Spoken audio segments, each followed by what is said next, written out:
కి శ్రీశ్రవణ ఛానల్‌కి చిన్నారులందరికీ, శ్రోతలందరికీ కూడాను మరొక్కసారి స్వాగతం. మనం మహానుభావులు, మన ఋషులు అంటూ వారు లోక కళ్యాణార్థం చేస్తున్న అనేక విషయాల గురించి మనం చెప్పుకుంటూ వచ్చాం కదా! ఈరోజు మనం తెలుసుకోబోయే మహర్షి పేరేంటంటే జమదగ్ని మహర్షి అన్నమాట. సత్యవతి రుచీకుల కుమారుడు జమదగ్ని మహర్షి అన్నమాట. రేణువు కూతురైన రేణుకాదేవిని వివాహం చేసుకొని గృహస్థాశ్రమాన్ని స్వీకరించాడు. ఆయన తపోబలం చేత ఒక మహా హోమధేనువుని సంపాదించుకున్నాడు. అది కామధేను. ఎంతమందికి భోజనం కావాలంటే అంతమందికి పాత్రలు, కంచాలు అన్నిటితో పాటు షడ్రసోపేతమైన భోజనాన్ని క్షణంలో ఆ కామధేను సిద్ధం చేస్తూ ఉండేది. దానివలన ఎవరికీ ఏ లోటు రాకుండా హాయిగా జీవనం గడిచిపోతుందనమాట. సత్యవతి తనకొక కొడుకుని, తల్లిదండ్రులకి ఒక కొడుకుని అనుగ్రహించమని రుచిక మహర్షిని అడిగింది. రాజు, రాజు బ్రహ్మమంత్రాలతో 2 కుండలు తెచ్చి మొదటి కుండలో ఉపయోగించిన వాళ్ళకి ఉత్తముడైన రాజు, రెండవ కుండలో ఉన్నదాన్ని ఉపయోగిస్తే తపస్సంపన్నుడైన బ్రాహ్మణుడు పుడతాడు అంటూ చెప్పాడనమాట. మొదటి కుండని నీ తల్లికిచ్చి, రెండవ కుండలో ఉన్నది నువ్వు తిను అంటూ చెప్పి వెళ్ళిపోయాడు ఈ రుచీకుడు. కానీ తల్లి మాటలు విని సత్యవతి మొదటిది తాను తీసుకుని రెండవ కుండను తల్లికిచ్చింది. సత్యవతికేమో జమదగ్ని, ఆమె తల్లికేమో విశ్వామిత్రుడు పుట్టారు. ఇలా పుట్టిన జమదగ్ని ఈ రేణుకని పెళ్లి చేసుకున్నాడనమాట. ఇది కథ. ఒకరోజు జమదగ్ని భార్య రేణుకతో కలిసి నర్మదా నదీ తీరంలో స్వేచ్ఛగా విహరిస్తున్నాడు. వాళ్ళని చూసిన సూర్యుడు జమదగ్నిని, "నువ్వు బ్రాహ్మణుడివి, వేదకర్తవి, అన్నీ తెలిసి నువ్వు ఇలా పట్టపగలు ఇలాంటి పని చెయ్యొచ్చా?" అంటూ అడిగాట. జమదగ్ని అన్నట్ట సూర్యుడితోటి, "ఓయి! నువ్వు నాకు చెప్తున్నావా? నేను భృగు మహర్షి శిష్యుణ్ణి. ధర్మాధర్మాలు తెలియని వాణ్ణి కాదు. నువ్వే కాదు. బ్రహ్మరుద్ర యమాదులు వచ్చినా కూడా నన్ను శిక్షించలేరు. నువ్వు మా కార్యాన్ని భంగం చేశావు కనుక నా శాపంతోటి రాహుతో మింగబడి తేజస్సు లేకుండా పోతావంటూ సూర్యుడిని శపించేశాట ఈ జమదగ్ని. అది విని సూర్యుడు, మనం ఇద్దరమూ సమానమే. నువ్వు శపించి నేను శపించకపోతే ప్రజలు నాకు చేతకాదనుకుంటారు. నీకు క్షత్రియుడితో అవమానము, మరణము కూడా కలుగుతుందని ప్రతిశాపం ఇచ్చేశాట జమదగ్నికి. ఇలా వీళ్ళు ఒకళ్ళనొకళ్ళు శపించుకుంటూ ఉంటే కశ్యపుడు వల్ల విషయం తెలిసిన బ్రహ్మ వాళ్ళ దగ్గరికి వచ్చి ఇద్దరిని శాంతపరిచి, ఇద్దరికీ వాళ్ళ శాపాలే వాళ్ళకి మంచి జరిగేలాగా ఆశీర్వచనం ఇచ్చి అక్కడి నుంచి అంతర్ధానమయ్యాట. ఆ తర్వాత రేణుకకి 5గురు కొడుకులు పుట్టారు. అందులో ఆఖరివాడు పరశురాముడు. రేణుక జమదగ్ని మహర్షి గృహస్థాశ్రమం ఈ విధంగా సాఫీగా సాగిపోతుంది. రేణుక భర్తకు శుశ్రూష చేస్తోంది. అతడి దయతోటి ఆవిడకి 5 కుమారులు పుట్టారనుకున్నాం కదా! వాళ్ళ పేర్లేంటో కూడా తెలుసుకుందాం మనం. రుమణ్వతుడు, సుషేణుడు, వసువు, విశ్వవసువు, పరశురాముడు. ఈ పరశురాముడు అన్నవాడు ఐదో వాడని కూడా చెప్పుకున్నాం కదా మనం. ఇతను విష్ణుమూర్తి అవతారమై జన్మించాడనమాట. కొడుకులను పెంచుతూ భర్త సేవలో నిమగ్నమై ఏ లోటు లేకుండా రేణుకాదేవి కాలం గడుపుతుంది. ఒకరోజు నదికి వెళ్ళిందావిడ. అక్కడ చిత్రరథుడనే గంధర్వరాజు భార్యతోటి జలక్రీడలాడుతూ మహాభోగంలో ఒళ్ళు తెలియకుండా ఆవిడకి కనిపించాడు. ఆ క్రీడలు చూసి ఆమెకు ఏ వికారము కనబడలేదు. అలా చూస్తూ ఉత్సాహంతో తనకు తెలియకుండా కొంచెం ఆలస్యం చేసింది. ఎవరో రాజు ఆయన భార్యలు ఆడుతున్న దృశ్యాలు మహాపతివ్రత అయిన రేణుక చూడవలసిన ఆవశ్యకత లేదు. దీనివల్ల ఆవిడ పాతివ్రత్య వ్రతానికి కొంచెం దోషం కలిగిందనమాట. తెల్లని వస్త్రానికి కదా నల్లని మచ్చ స్పష్టంగా కనబడుతుంది. ఆవిడ చేతిలోని నీళ్ల కడవ కాస్త కింద జారి పడిపోయింది. అది పగిలిపోయింది. ఆ రోజుల్లో కుండలే వాడేవారు. కుండ పగిలింది అంటే తనలో ఏదో దోషం ఉందని గ్రహించిన రేణుక మలినమైన తన శరీరాన్ని నదిలోనే వదిలేయాలని అనుకుందిట. కానీ తన భర్త అనుజ్ఞ లేకుండా ఈ స్వతంత్రం తనకి లేదు. ఆ రోజుల్లో భర్త అనుమతి లేకుండా భార్యలు ఏ పని చేసేవాళ్ళు కాదని తెలుస్తుంది. భర్త మీద గౌరవం అటువంటిది. అది ధర్మం అని ఆ స్త్రీల భావన అన్నమాట. రేణుక భర్త దగ్గరికి వెళ్లి జరిగిందంతా చెప్పి ఆయన చేతిలోనే శిక్షను తీసుకోవడం ఉత్తమం అని అనుకుంది. ఆ నీళ్లకుండ లేకుండానే ఇంటికొచ్చింది. ఆమె ఇంటికి రాగానే జరిగిందంతా దివ్య దృష్టితో తెలుసుకున్నాడు జమదగ్ని. జమదగ్ని మహర్షి ఆమెకి ఏ దోషమైనా కలిగిందా అని ఆలోచించి, ఆ దోషానికి శిక్ష మరణదండనే అని చెప్పి కొడుకుల్ని పిలిచి, తల్లి యొక్క శిరస్సు ఖండించమని వాళ్ళకి ఆదేశించాట. అప్పుడు కొడుకులు, "తండ్రి, నువ్వు పరమేశ్వర స్వరూపుడివి. మా తల్లి మహాపతివ్రత. ఆమె గర్భవాసంలో జన్మించడంలో వల్ల మేము పవిత్రులం అని గర్విస్తున్నాము. కన్న తల్లిని శిరశ్ఛేదన చేయమంటే ఎలాగా? మా మనసు అంగీకరించడం లేదు. మాకు చేతులు రావు క్షమించండి అన్నట్ట. నలుగురు పెద్దవాళ్ళు ఆ పని చేయడానికి ఒప్పుకోలే.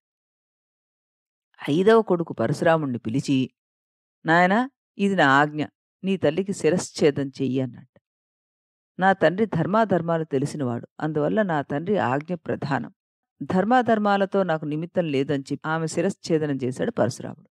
నా ఆదేశాన్ని ధిక్కరించిన నీ సోదరులు కూడా చంపాలి నువ్వు అన్నాడు జమదగ్ని. అలాగేనని ఆ నలుగురు అన్నలను కూడా చంపేశాడట ఈయన. పితృభక్తి, పితృవాక్య పరిపాలన ఇలా ఉండాలి. లోకోత్తరంగా చేశావని మెచ్చుకున్నట్ట తండ్రి. అప్పుడు ఆ తండ్రి కుమారుడితోటి "నువ్వు ఏం వరం కావాలో కోరుకో" అన్నట్ట. తన తల్లిని, తన సోదరుల్ని తిరిగి బతికించమని అడిగేట్ట పరశురాముడు. తల్లిపై వాత్సల్యానికి, సోదరులపైన ప్రేమకు జమదగ్ని మెచ్చుకుని వారి తలలను మొండాలకు అతికించు అని వాళ్ళు లేచి కూర్చుంటారని చెప్పాట. ఋషులు వాళ్ళు చెప్పినవన్నీ చేస్తే అన్నీ ఇస్తారు. అయితే చేసే ధైర్యం ఉండాలి. మృత్యువు వారి చేతిలో ఉంది. ఆ విధంగా తండ్రి అనుగ్రహంతోటి పరశురాముడు తల్లిని, అన్నల్ని మళ్ళీ తిరిగి బతికించుకున్నాడు. జమదగ్ని మహర్షి తపశ్శక్తి అంతటితో మనకి తెలిసింది కదా! శిక్షను వేశాడు, ఆచరించాడు, మళ్ళీ బతికించాడు. అధర్మం జరిగింది, ధర్మం నెగ్గింది. అందరూ పునీతులయ్యారు, పవిత్రులయ్యారు. కుటుంబం మళ్ళీ ఒకటైంది. శ్రీరామాయణ కాలంలో కూడాను తండ్రి దశరథ మహారాజు ఆదేశంతోటి కుమారుడు శ్రీరాముడు 14 సంవత్సరాల అరణ్యవాసం నిర్వహించాడు. ఆ యుగాల్లో, ఆ రోజుల్లో తండ్రి ఆజ్ఞ, పితృవాక్య పరిపాలన దీనికున్న ప్రాధాన్యత ఎంతో మనకి తెలుస్తూనే ఉంది. అది ధర్మం. తండ్రి మాట ధర్మం. వారంతా ధర్మవేత్తలే. ఇదిలా ఉండగా ఒకసారి దైవయోగం చేత ఒకరోజు కార్తవీర్యార్జునుడు వేటకై బయలుదేరి జమదగ్ని మహర్షి ఆశ్రమానికి వచ్చాట. అనేక మంది పరివారంతో వచ్చిన ఆ రాజును ఆహ్వానించాడు ఈ జమదగ్ని మహర్షి. ఆయన తన దగ్గరున్న హోమధేనుతోటి మృష్టాన్న భోజనాన్ని ఏర్పాటు చేశారు. అందరూ షడ్రసోపేతమైన భోజనం తిన్నారు. ఆ సన్నివేశం చూసిన కార్తవీర్యార్జునుడు ఆశపడ్డాడు హోమధేనువు పైన. అది తన సొంతం కావాలనుకున్నాడు. ఆ మహర్షిని అడిగి తీసుకువెళ్దామని కోరిక పుట్టింది ఆయనకి. జమదగ్నిని అర్థించాడు. అలా వీలు పడదు, అది తన దగ్గరే ఉండాలని ఆయన అన్నాడు. ఆయన్నేమీ అనకుండా ఆ గోవును బలవంతంగా తీసుకురమ్మని సైనికులకి ఆజ్ఞాపించాడు కార్తవీర్యార్జునుడు. సైనికులు అందుకు ఉపక్రమించగానే జమదగ్ని శరీరంలోంచి అనేక మంది మహావీరులైన సైనికులు, రథాలు, అశ్వాలు బయటకు వచ్చి కార్తవీర్యార్జునుడి సర్వసైన్యాన్ని నాశనం చేసేశాయి. స్వయంగా జమదగ్నితోటి ఆయన యుద్ధం చేశాడు. కానీ కార్తవీర్యార్జునుడు ఆయన్నేమీ చేయలేకపోయాడు. జమదగ్ని మహర్షి అతడికి అనేక బుద్ధులు చెప్పి హితబోధ ధర్మంగా, సుఖంగా బ్రతుకు. నాతో నీకు శత్రుత్వం ఎందుకు? ఈ గోవు నీది కాదు, నాది. కాబట్టి నువ్వు దీన్ని గురించి ఆశించకుండా వెళ్ళిపో అంటూ క్షమించి పంపించేశాట. అయినా సరే జమదగ్నితోటి 21 సార్లు యుద్ధానికొచ్చాడు అతను. కార్తవీర్యార్జునుడు 21వ వచ్చినప్పుడు జమదగ్ని తపోనిష్టలో ఉన్నట్ట. ఆ సమయంలో మహర్షికి ప్రపంచం యొక్క స్పృహ కూడా లేదు. అటువంటి సమయంలో తన ఆయుధంతోటి ఆయన శిరస్సును ఛేదించేశాడు ఈ కార్తవీర్యార్జునుడు. తనను తాను రక్షించుకునేందుకు జమదగ్ని ఎట్టి ప్రయత్నం చేయలేట. ఆయన శరీరంతోటి ఇక ఎటువంటి పని లేదు అని అనుకున్నాడు ఆయన. యోగంలో ఉన్నాడు. ఇతడు శిరశ్ఛేదం చేసి వెళ్ళిపోయాడు. వెంటనే కార్తవీర్యార్జునుడు ఆ గోవును తీసుకువెళ్తుంటే అది అంతర్ధానం అయిపోయిందిట. ఆ గోవు దక్కలేదు అతనికి. రేణుకాదేవి భర్తతో సహగమనం చేద్దామని అనుకుని సిద్ధమైంది. ఆకాశవాణి చెప్పిందిట, "అమ్మా, నువ్వు అలా చెయ్యొద్దు" అని వారించింది. ఇదిలా ఉండగా అక్కడికి భృగు మహర్షి వచ్చాడు. ఆయన వచ్చి జమదగ్ని మహర్షిని బతికించాడట.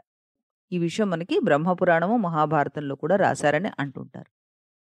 తర్వాత కొంత సమయానికి పరశురాముడు ఏం జరిగిందో తెలుసుకుని అక్కడికొచ్చాడు. "నీ తండ్రిని చంపేశారు, భృగు వచ్చి ఆయన్ని బతికించారు నాయన" అని చెప్పింది రేణుక. వెంటనే పరశురాముడు ఆగ్రహించి మహిష్మతీపురానికి వెళ్ళాడు. గండ్రగొడ్డలి ఆయనకి ఆయుధం అయిపోయింది. కార్తవీర్యార్జునుడు 17 అక్షోణుల సైన్యాన్ని పంపెట్ట. వాళ్ళందరినీ క్షణంలో చంపేశాడు పరశురాముడు. తనకు అడ్డుపడ్డానికి కార్తవీర్యార్జునుడు రాగానే అతని 1000 చేతులను, శిరస్సును ఖండించి వేశాడు పరశురాముడు. తర్వాత పరశురాముడు జరిగిన విషయాన్నంతా తండ్రికి తెలియజేశాట. ఇతరులు అనుభవించే సొమ్మును ఆశించడం, ఆ సొమ్మును బలవంతంగా తీసుకువెళ్ళడం అధర్మం. ఈ విషయాన్ని లోకానికి తెలియజేయడం ఆనాటి మహర్షుల బోధ. జమదగ్ని మహర్షి తపశ్శక్తి అమోఘమైనదని రుజువు చేయడం జరిగింది ఇందులో. తర్వాత ఆయన అలా వదిలిపెట్టేలేదు. తన కుమారుడైనా సరే పరశురాముడికి ఆ సంఘటన ద్వారా ధర్మబోధ ఒకటి చేశాడు. నాయనా పరశురామ, వాడిని శిక్షిస్తానని వెళ్ళావు నువ్వు. ఎంతటి దుష్టుడైనా క్షత్రియుడిని, రాజుని, బ్రాహ్మణుడు వెళ్లి చంపకూడదయ్యా! పరిపాలన చేసే రాజును. అతడు 17 అక్షోణుల సైన్యంతో సహా సంహరించేశావు నువ్వు. నువ్వు చేసింది పాపమే. దీన్ని ప్రక్షాళన చేయడానికి నువ్వు తీర్థయాత్రలు చేయాల్సిందే నాయనా! ఇదే ప్రాయశ్చిత్తము. అది అత్యంత అవసరం అంటూ చెప్పాట. కొడుకును తీర్థయాత్రలకు పంపించాడు జమదగ్ని. పరశురాముడు విష్ణు అంశ సంభూతుడన్న విషయం కూడా ఆయనకు తెలుసు. కానీ పరమ దుర్మార్గుడైన రాజు తనకు అపకారం చేసినప్పటికీ కూడా తన కొడుకు అతన్ని చంపితే ధర్మం కాదనే చెప్పాడాయన. ఋషులది అంతటి ధార్మిక దృష్టి. తండ్రి ఆదేశాలను అంగీకరించాడు పరశురాముడు. తీర్థయాత్రకు వెళ్ళాడు. ఈ సంఘటన కూడాను మనకేం చెప్తోంది మళ్ళీ? పితృవాక్యాన్ని శిరసావహించడం ముఖ్యం అన్నది చెప్తోంది. అలాగే అధర్మాన్ని సరిదిద్ది ధర్మ మార్గంలో నడిపించడమే ఋషుల లక్ష్యం అంటూ కూడాను తెలియజేస్తోంది. మనకు అపకారం చేసిన వాడు కదా అని అవతల వాడికి అపకారం చేయకూడదు అన్నది కూడాను ఈ మహర్షి హితబోధలో మనకు తెలుస్తోంది. అది మానవాళికి వర్తిస్తుంది. సుమతి శతకారుడు కూడాను అపకారికి ఉపకారమే చేయమని చెప్పాడు మనకి.